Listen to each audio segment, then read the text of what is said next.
跑马溜溜的山上，一朵溜溜的云哟。那首康定情歌，想必你和我一样都听过。今天我终于来到了这座情歌之城康定市。有人说这里是四川最浪漫的城市，浪漫不仅藏在一首流传百年的民歌里，也藏在雪山、河谷、经幡和街角的烟火气中。这里曾是茶马古道上最重要的驿站之一，千百年来，无数马帮驮着茶叶和盐巴翻越崇山峻岭，在这里停留、汇聚、出发。这里呢，也是今天318国道进站的重要门户，一边连接着成都平原，一边通往广袤高原。而康定最特别的地方在于它像一条分界线，向东是巴蜀的人间烟火，向西是雪域高原的辽阔苍茫，汉地和藏地在这里交汇。今天就和我一起走进这座雪山下的情歌之城。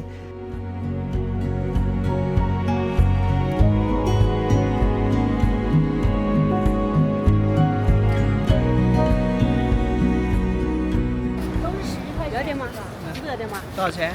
这个18码哟，买的这个10元，这20。19块钱一斤，这里6块钱，大概7、8个吧，8、9个。中桥，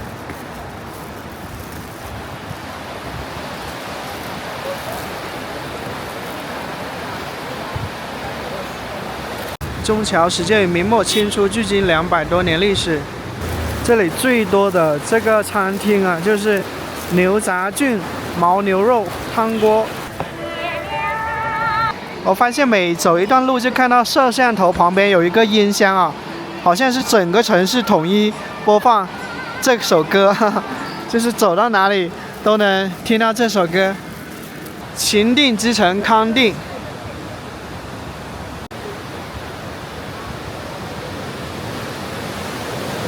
相信很多人听过康定情歌，其实它来自原始民歌《跑马溜溜的山上》，后者是康定一带民间长期流传的溜溜调民歌，它没有固定作者，人们在山间、在茶马古道的往来途中即兴哼唱，用最朴素的旋律表达情感和生活。到了上世纪40年代，有音乐工作者到康定采集民歌，并将这段流传已久的旋律整理记录，并重新编曲，让它第一次以标准化的音乐形式走向了更大的舞台。随后这首歌被正式命名为康定情歌，从此它就从高原民间走向全国乃至全世界。一首歌唱红一座城，自古以来康定就是茶马古道的重要驿站，也是汉藏文化交汇的地方。悠扬的歌声，往来的马帮，雪山下的烟火人间，就共同构成了康定独特的城市气质。如今康定情歌早已不只是一首民歌，它更成为了康定最鲜明的城市名片，也让这座城市有了一个浪漫的名字——情歌之城，情歌故里。也正因为这首歌，让这座位于川藏咽喉茶马古道重镇的小城被世界记住。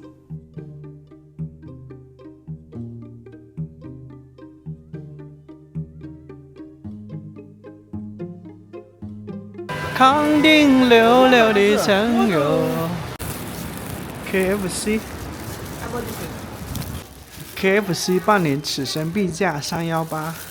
康定为什么是成都进入青藏平原的必经之路啊？我们看一下，G318，成都到雅安，雅安到康定，康定到理塘，理塘到巴塘，然后到巴塘到芒康，到洋乌，到波密，到林芝，然后就到拉萨了。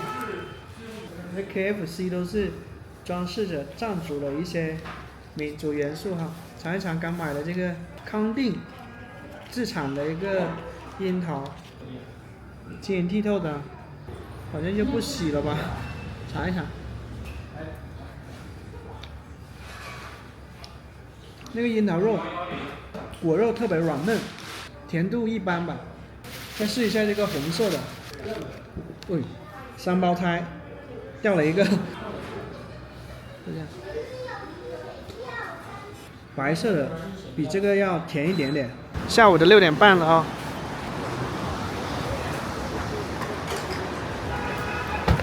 初夏，很多地方都已经是很炎热的时候，这里还要穿2、3件外套，甚至穿羽绒服。我宁愿冷一点，都是不想要那个酷热的这个炙烤煎熬。66层格桑花大酒店，看下面4个金色大字情歌大厦，这里就是康定市的市中心了。一块大的屏幕上播放着康定市的宣传片啊。情歌故里，浪漫康定啊。理塘跟康定都是浪漫的城市，理塘是因为仓央嘉措，那么康定是因为一首《康定情歌》啊，都是高原上的浪漫爱情。在理塘旅游的时候，我就看到很多的宣传标语啊，理塘要成为这个州的副中心啊。那么它的中心呢，甘孜州的中心就是我现在所在的康定市了。康定市是甘孜州的州府啊，也是甘孜州最大的一个城市。恰好在我来到康定的这一天，我还偶遇上了环贡盖越野挑战赛的预热活动。作为情歌之城的康定呢，还有另外一个标签，因为它正面朝着蜀山之王贡嘎山，海拔7000多米的贡嘎山终年积雪，是横断山脉最耀眼的雪峰之一。所以在康定啊，我们会发现浪漫跟热血在这里同时存在。一边呢是传唱100年的康定情歌，一边呢是奔跑在雪山脚下的越野挑战，既有诗意也有远方。如果说这座城市有什么背景音乐的话呢，就是这个滔滔的澎湃的江流声啊，让它显得那么的与众不同，那么特别。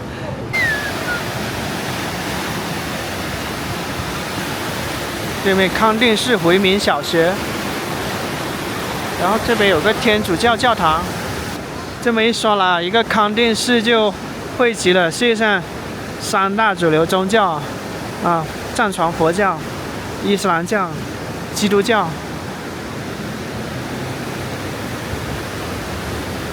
这里是进入青藏高原的这个门户城市啊。所以看到很多无论是自驾的还是摩旅的一些旅行者啊，在这座城市经停。这里就写着康定情歌啊。跑马溜溜的山上，一朵溜溜的云哟，短短溜溜的早在康定溜溜的城哟，月亮弯弯，康定溜溜的城哟。李家溜溜的大姐，人才溜溜的好友，张家溜溜的大哥，看上溜溜的他哟，月亮弯弯，看上溜溜的他哟，一来溜溜的看上人才溜溜的好友，二来溜溜的看上回荡溜溜的家哟，月亮弯弯，回荡溜溜的家哟。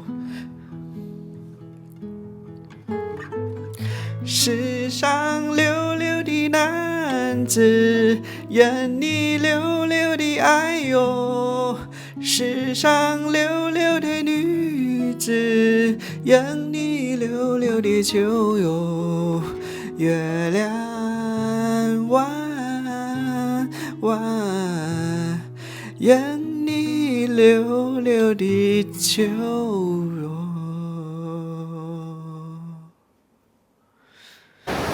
这公交车叫民族1号，一路沿着河水逆流而上，往北的方向走啊，就来到了一个桥上的广场。这个地方没有那种平原城市那种很多建的公园啊，公园们休闲啊，所以尽可能利用所有的可利用的地方啊，供人们创造让人们休闲娱乐的康定青年发展型城市。我突然想到，人如果落下去，能不能活着回来啊？一下子觉得这个地方还有点危险的意味在里面啊，这个城市还有点危险。起初只觉得它浪漫，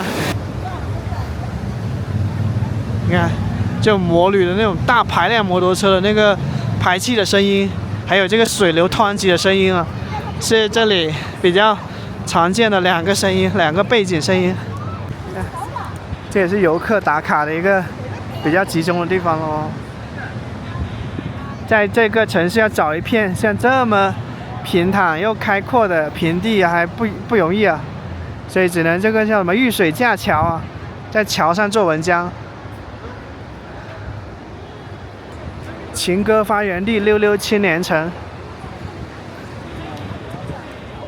一首歌就成了这座城市的旅游驱动的这个 IP 啊。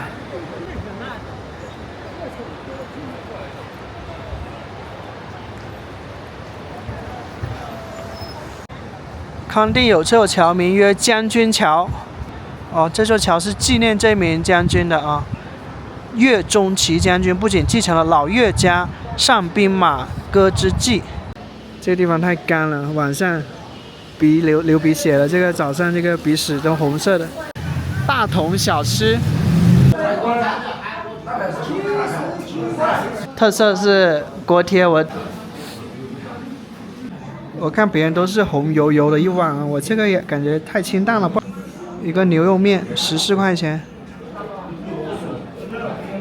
这个1两的锅贴5块钱，这个蘸锅贴的蘸水啊1块钱，也是1块钱。我太饿了，先来一口面。这个面挺好吃的，还是加点辣椒吧，有点清淡了。挺筋道的，挺好吃。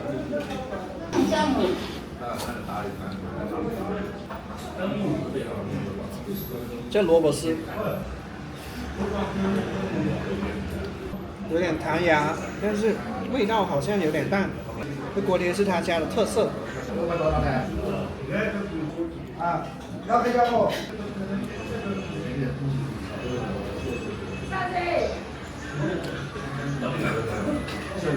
外焦里软，还挺好吃的。然后里面是韭菜，还有猪肉馅。如我想的一样，这个辣椒不辣，只香不辣，好吃了许多，味道的层次感更丰富了。青稞藏餐吧，这里新建了一条步行街吧，叫溜溜城。啊，这是假的鲜花，边上就是真花。爬坡上坎啊，这是通常这种河岸城市有的一个特点。真漂亮，这座城市，小而美。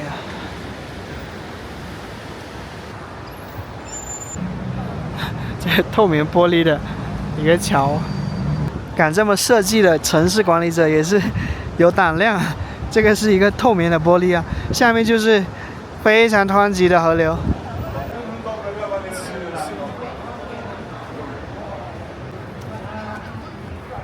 溜溜城示意图沿河而建啊。溜溜城位于康定城区将军桥左侧，位于康定市区中心。溜溜城的名字来源于康定情歌里康定溜溜的城。溜溜城是甘孜藏族自治州唯一入选四川省特色商业街的街道。这条街再现了旧时茶马古道、商贸重镇旧貌、西康老戏台、两岔街、马市上等旧名新貌。转经筒旁边是西康老戏台，这一历史遗址西康老戏台，而不是康定戏台，这个名字啊和一段已经改变的历史有关。之所以叫西康，是因为从晋代起，也就是1939年，民国时期设立西康省，而康定正是当时省会所在地，一度成为整个西康地区的政治、商贸、文化中心。而西康老戏台呢，在过去不仅是看戏的地方，也是集市、庆典、信息传播人群聚集的核心场所。茶马古道上的商队、来往的汉藏居民都会在这里停留，让这里成为这座城市最热闹的场所。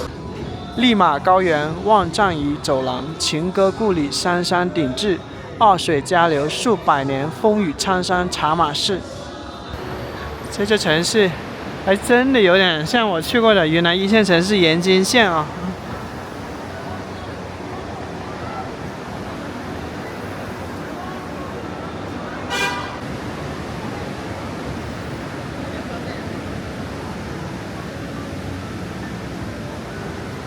每座桥都有盛放的玫瑰花啊，开得好艳啊！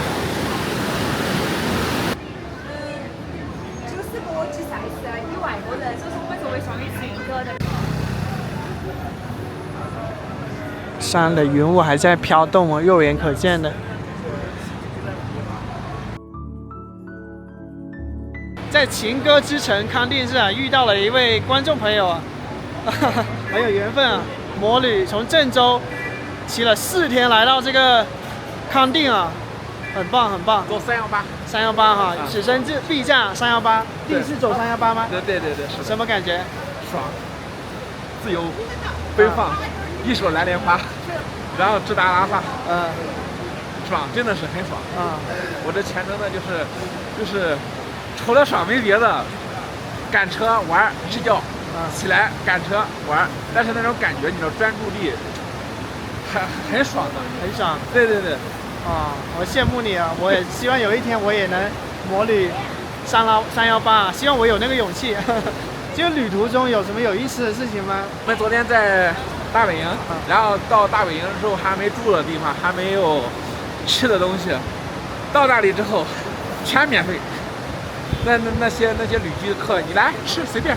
对，就是路上很多热情的。对。昨天晚上我们5个摩友，一个酒老板，然后我们一起喝酒，5个人三瓶酒，一起畅聊侃大山，到3点半。怎么会想到要这个摩旅318呢？这个种子什么时候种下的？蓝莲花，虚伪的。今天特别有缘的遇到博主，我经常发你，真的是经常发。好，谢谢支持啊！朋友们早上好，在康定市第2天早上，卖枇杷、卖车厘子、卖樱桃，这是郭达桥集市。哇，这边大量上市这个白色的、红色的樱桃。这是卖的吧？啊，这里的好的很，你过来嘛。10块钱一斤这个。这枇杷怎么卖呢8块。8块啊。没点不。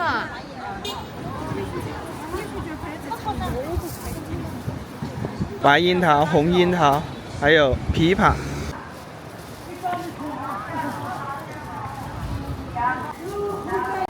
这里就是一个小型的虫草市场，冬虫夏草的。这是刚挖回来的野生春冬虫夏草。18的18大草。这些是刚刮干净的哈。干净的。我们这是手里摘的，都是买的嘛。天麻。天麻。野生的。煲汤可以，也可以磨成粉。它是增强免疫力啊，治头晕啊之类的。干虫草。10块钱一根啊，这一扎就200-300块钱，朋友们，堪比金子啊，堪比黄金啊，这个。那么这种的话就接近15到20块钱一根。你包一顿是吧？哦，包汤。一只要好多根？20根。20根到了不？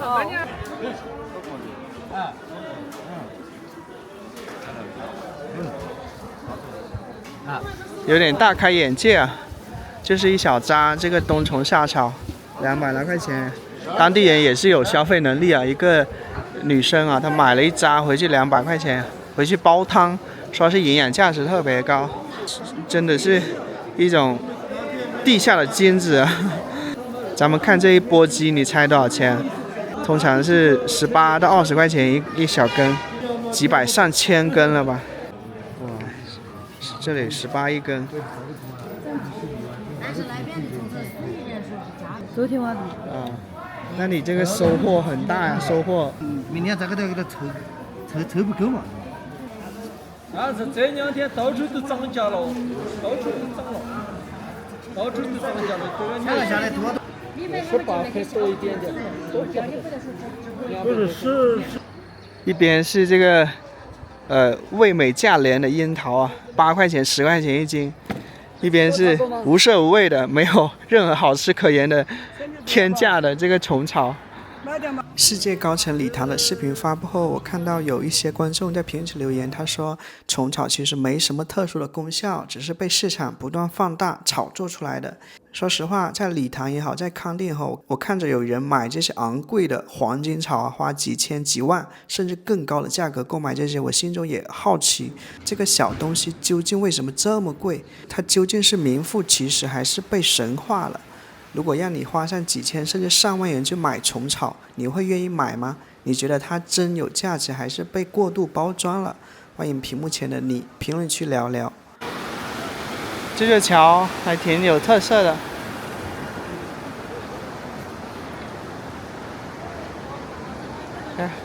玉水架桥，桥上的这个平地就成了一个小公园。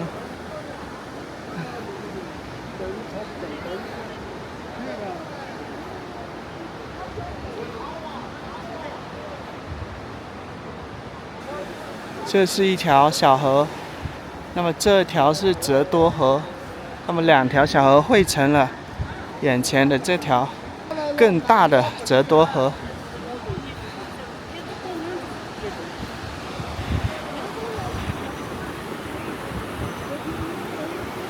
来饼子，来饼子能直接吃吗？可以自己吃，我们是特产啊，牛奶做的。牛奶做的。哎，我们新都桥拿过来的。嗯。哦，你可以自己多少钱边糖上这个花？1块钱。10块。10块啊。哎，蘸一点点白糖嘛，真好吃。沾一点白糖更好吃。哎。这条贯穿康定市区的奔腾的大河，正式的名称叫泽多河，也有人叫它康定河。藏族本地人称它为贡曲，意思是雪山涌水河。它的水源来自于泽多山跟贡嘎山的冰川溪流，自南向北穿城而过，流到城北后汇入到大渡河。当地人常说，汹涌刚烈的泽多河代表豪迈的康巴汉子。从前的老百姓全靠河水生活，大家在河边取水、祈福、传唱溜溜调。这座小城所有的浪漫、历史和民族教育的故事，全都流淌在这条河之中。甘孜州的图书馆，早餐就吃这个乌鸡米线吧，我比较喜欢喝带汤的这个早餐。小份的一个乌鸡米线。16块钱，这物价堪比大城市。像一块白色的麻花，大概有500克这么重，这个在当地叫奶渣或者奶饼，或者叫这个曲拉饼啊，它就是这个藏族人民几千年的智慧了，就是通常把牛奶这个发酵成酸奶后啊，然后再提炼成这个酥油，最后呢把它剩下的这个奶渣压制成各种形状。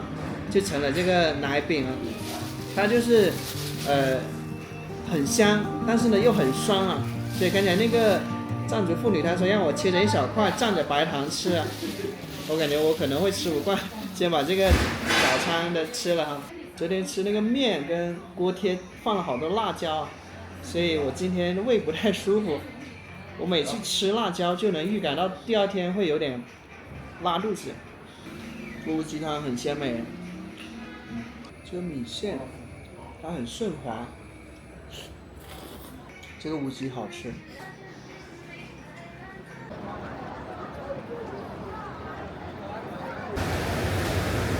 吃过早餐，我从秦歌广场出发，打车前往甘孜藏族自治州博物馆。10来分钟的车程呢，也正好带大家看一看这座秦歌之城的街景。康定给人的第一印象很特别，我很喜欢这座城市，因为我觉得很有特点，不像是那种千篇一律的大城市啊，它是那种2山加1河的这种城市，一边是高山峡谷，一边是沿河而建的城市。街道呢不算宽阔，却很有层次感。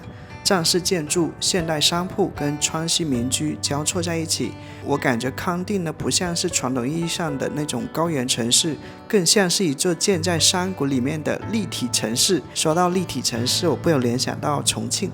就自古以来，康定之所以繁荣起来，是因为它特殊的地理位置。千百年来，这里一直是川西进入藏区的重要门户，也是茶马古道上最重要的贸易中心之一。来自成都平原的茶叶、布匹、盐巴、翻山越岭汇聚于此，而藏区的马匹、药材、皮毛等货物也从这里走向内地。南来北往的马帮商队，让这里逐渐成为了汉藏文化交流的重要节点。到了近代，康定的重要性又进一步凸显。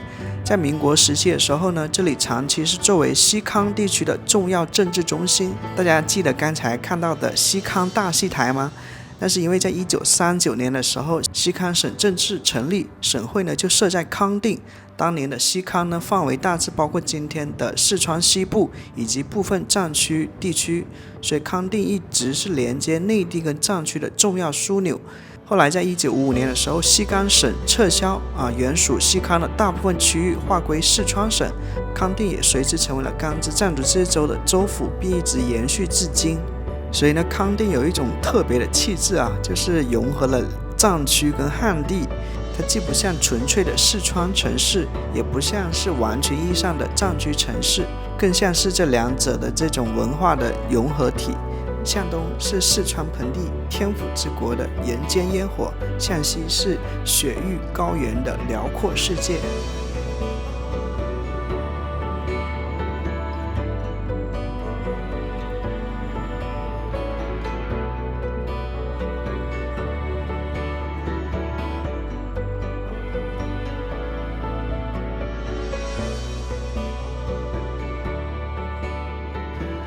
从秦歌广场打车14元来到了甘孜藏族自治州博物馆。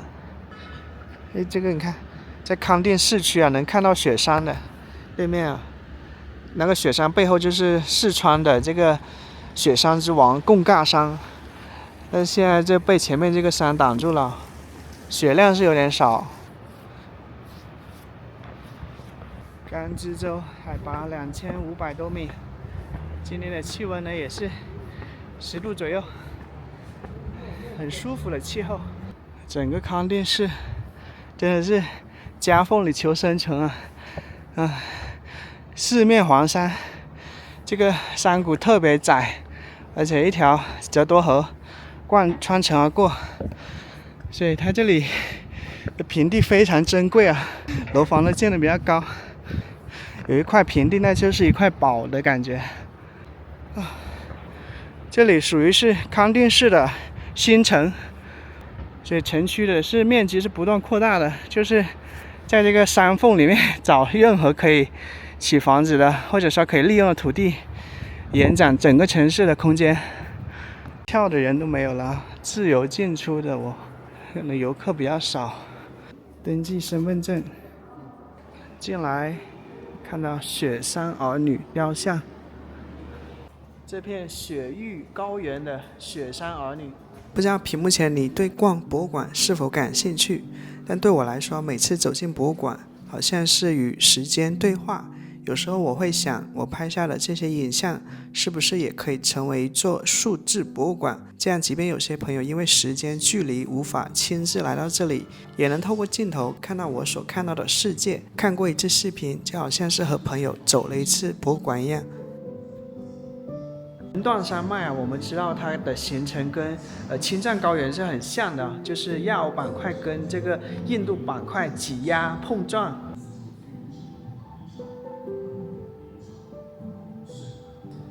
境内金沙江、雅砻江、大渡河三大干流自北向南纵贯全境啊，总流长1739公里。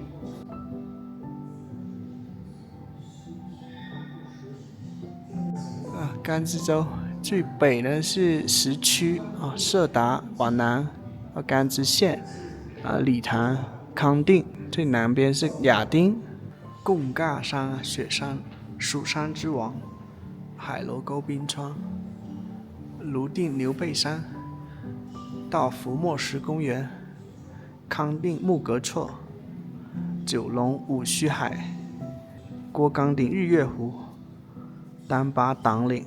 南部呢就主要是大香格里拉旅游和以亚丁格聂区为主，我们熟知的稻城亚丁，还有理塘的格聂神山。甘孜州的这种自然旅游资源真的非常丰富啊，雪山、湖泊、草原、森林。北部大格旅游河，北部的大格萨旅游河呢我就没去过了。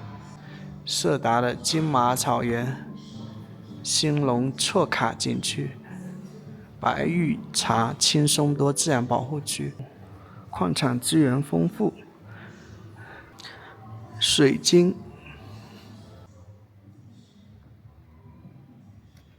甘孜州野生动物资源丰富，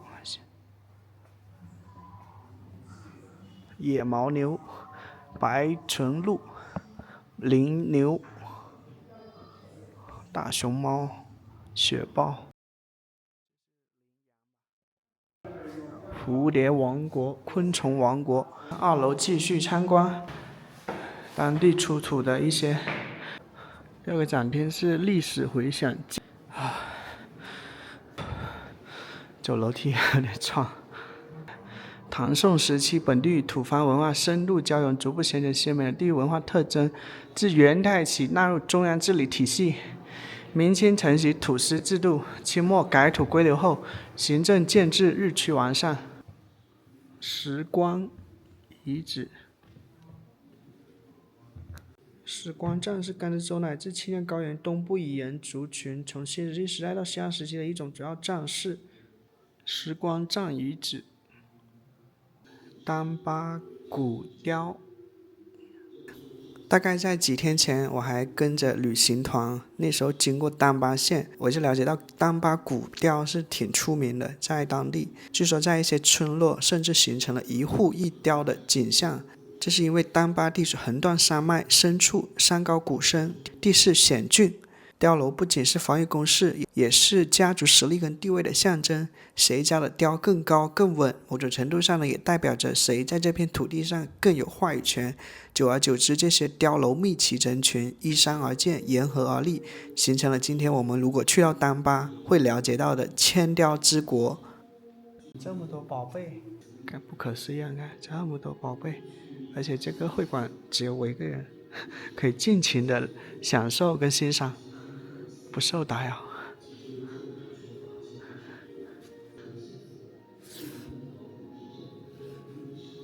是一些宗教人物，这是桐树白柴神像。由于甘孜州地理和族群的双重边缘性，7到9世纪在唐朝松散的这个政策管理下，这里也受到土方影响。实际是后期藏传佛教传入，为元代将青藏高原纳入中原王朝统治打下良好的基础。无价之宝啊！通常这种博物馆的话都是很多人的，但是这个博物馆这是桐树的鎏金长寿像，年代不详。这是桐树骑马护法神，清代的1616年到1911年。这边铜制的法螺，金刚灵杵，铜制2龙细珠雕花大铜号，羊皮鼓，铜钵，马头铭唐卡，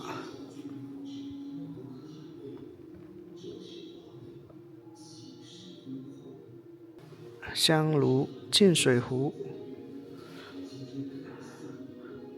曼陀罗、中华民国曼陀罗。这边是珊瑚曼陀罗，里面装了好多珊瑚。香炉米盒。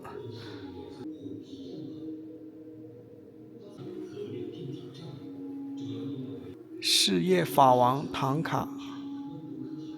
长青村科尔寺去了。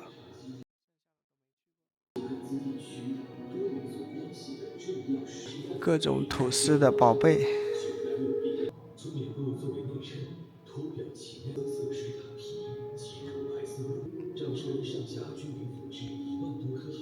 虎皮帐篷，甘孜藏自由博物馆的镇馆之宝。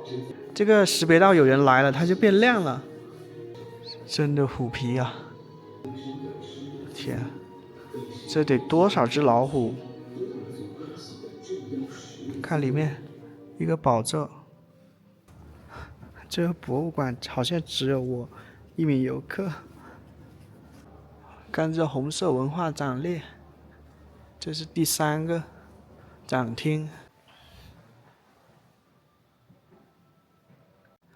1935年到1936年7月，中国工农红军第1、第2、第4方面军长征途中，先后进入甘孜藏区，经过了15个县，获得了当地民族宗教上层僧俗民众大力支持，得到了休养生息的机会，为3大主力红军胜利会师，夺取长征胜利奠定了坚实的基础。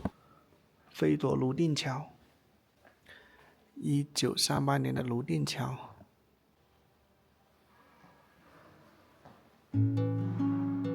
甘孜州人民为了支援红军，奉献出了自己最后一粒青稞、最后一点羊毛，为中国革命做出了巨大的牺牲跟贡献。从1935年10月到1936年7月，近10个月的时间里，红2跟红4方面军6万余人先后在甘孜藏区停留。这里期间，康区人民为红军长征做出了巨大贡献，主要表现为支援粮食、协同红军行军作战、积极参与红军收留和保护红军伤病员等。共产党是穷人的政党。狼林雪山位于丹巴跟道孚之间，是红军所发现的大雪山中海拔最高、难度最大的一座雪山。甘孜县城焕然一新了。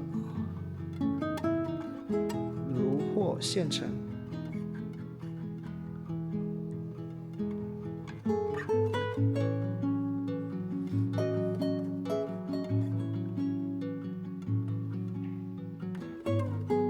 博巴人民共和国中央政府成立，德国土司与红军签订互不侵犯协定，博巴中央政府10大纲领。